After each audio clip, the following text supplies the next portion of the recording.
Egberts Empire. Once again, keep the second and third fingers hovered over the D string while keeping the first finger sitting on the D string, because this is the note E.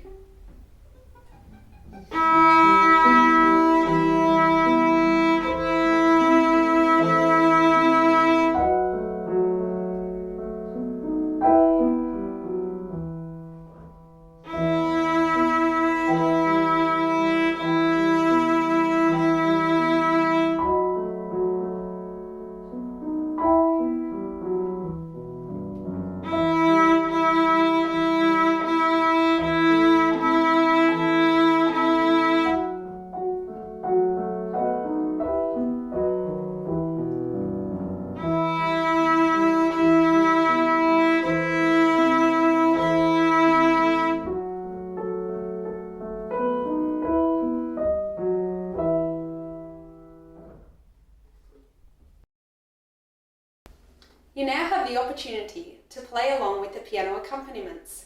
Jane McDermott is going to play the accompaniments, and you can play along with your violin or viola. 1, 2, 3, 4.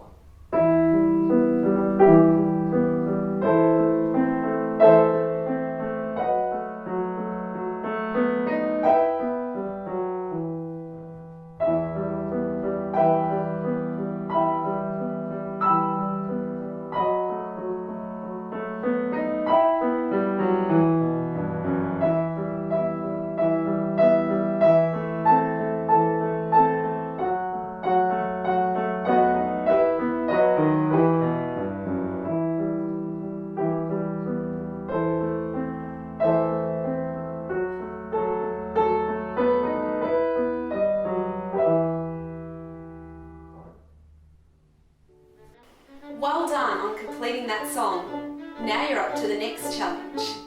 Keep practicing.